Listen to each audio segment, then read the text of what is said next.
ladies and gentlemen, so we've got official announcement here from Blizzard on the 8 new Overwatch League teams. So Hangzhou, Chengdu, Guangzhou. I mean, I reported on this as was discussed by Jacob Wolf from ESPN a couple of days ago. Like, this is all kind of leaked, but it's been confirmed now. This is cool. But there's one thing with this map, isn't there, ladies and gentlemen? Look at this map. Who the hell has designed this at Blizzard?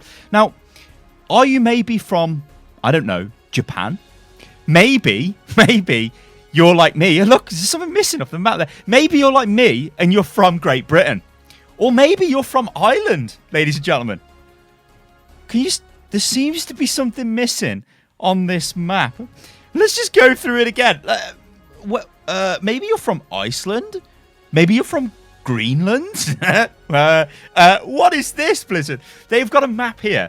It's pretty funny, right? So whoever the hell has designed this apparently doesn't believe that they think Brexit is so real that they've just deleted the UK from existence. Japan, apparently they've got some sort of Brexit-style deal going on here. They're gone. Greenland are gone. It's just, what the hell? What the hell? It made me laugh. It was so funny. I'm like, what?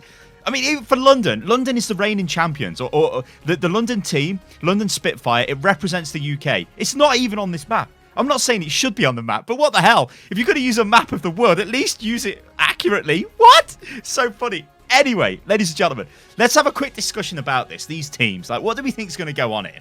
Because there's a whole debate going on where people are moaning. They're like, well, oh no, it'd be so bad if all these teams are just more Korean players. What is going on with Korean players? Why do teams keep using Korean players and not local talent? Now, there's a couple of things going on with this. Now, obviously, because I do stuff with London Spitfire, I'm very familiar with their Korean players. I'm also very familiar with British Hurricane. Now, British Hurricane was London Spitfire's way of trying to develop local talent. Because let's be real, when you've got a fully Korean team, you cannot put people from, well, another country into that environment because they're not going to speak Korean. They're not Koreans, right? It would be taking a team of, like, I guess American players and then just suddenly throwing in like a Korean player.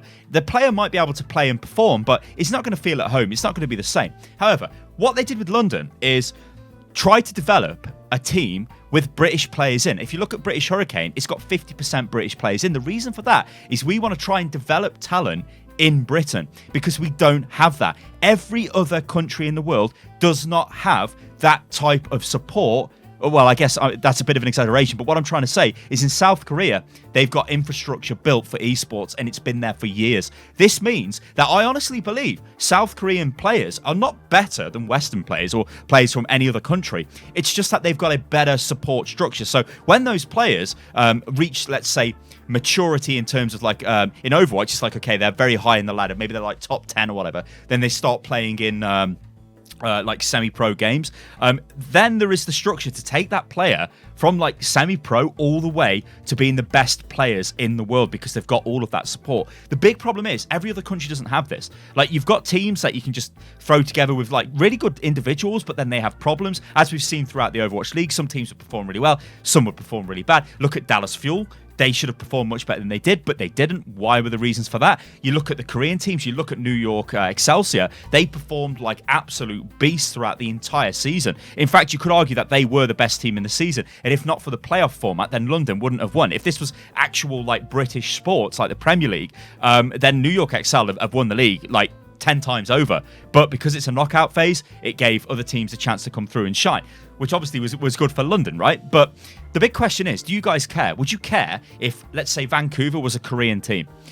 Would I care if London was like, here's the thing, right?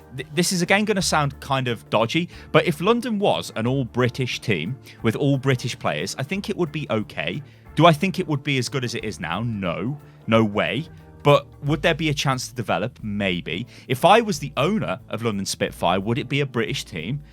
It maybe. Like, it's hard to say because you'd want to win the league, but you'd also want British players. Would there be a middle ground? You know, it depends how much money you've got. Are you a crazy billionaire that doesn't care? So you're like, well, okay, I just want to represent my team, my country with my own players. Would it be a competitive team? Well, the UK World Cup team is pretty strong, right? It's not a terrible team. If you put them against our caliber teams, how would they perform? I don't know. Maybe they'd be better than Mayhem, Shanghai. They'd probably be a mid-table team. Maybe that's me just going crazy. I don't know. But let's go back to the earlier question. Do you want to see players from your own region representing your teams? It's a difficult one, isn't it? Because I think I do. But also, I want to see the best players. So the big thing for me is I want the best players playing as much as possible. And if the best players happen to be Korean, then so be it. What about the Paris team? Is that going to be French? There are good French players, but there's a lot of French players in Overwatch League, but they're all with other teams. They're not going to be able to get those players. So what do? What happens if that just turns out to be another Korean team? Is that going to be a problem? What do you guys think? It is a massive debate here because remember, Overwatch League is supposed to be this global offering. And when we look at Europe, it has really just been like absolutely trash because there's 2 teams in Europe. Every other region has got loads of teams. It's not that great. I mean, maybe they've got problems selling teams or selling slots in Europe because Overwatch League is a North American production. It's not. It just isn't friendly time zone wise for Europe because we're sort of in the middle. We're having to watch games at like 1 a.m., 2 a.m., 3 a.m. in the morning, sometimes 4 a.m. That is just insane. Like that is totally ridiculous. So if you go to a UK or European investor and go, hey, would you like to buy a team in your own region? And they're like, sure. And then they're like, well, actually, your games are on at 3 o'clock in the morning. They're like, no, get out of my face. Maybe that's what plays into it. Or maybe there just isn't interest in Europe. Who knows? All right, guys, this is a massive debate. Go crazy in the comments below. Please send me replies as well on @UnitLostGaming on Twitter because I'd love to see this because this is a very it's a very passionate thing, isn't it? If your city's represented or your country's represented in a lot of these cases. I mean, with America, okay, there's a lot of cities.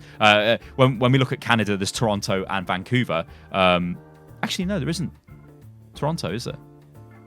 Yeah, where's Toronto? Hang on, what's going on here? Yeah, there isn't Toronto. I thought Toronto. Oh, there is. What the hell am I talking about? There it is. It's on the other side of the map. I'm like, what? I was expecting it to be like rammed north. I'm off my face. I'm slating them for geography and their map design. I don't even know where Toronto is. Anyway, yeah, whatever. Ladies and gentlemen, I'm Silos, and this is Unit Lost. Let me know what you think about this in the comments below, and I'm out of here because I'm clearly losing my mind. Catch you on the next one. Toodaloo.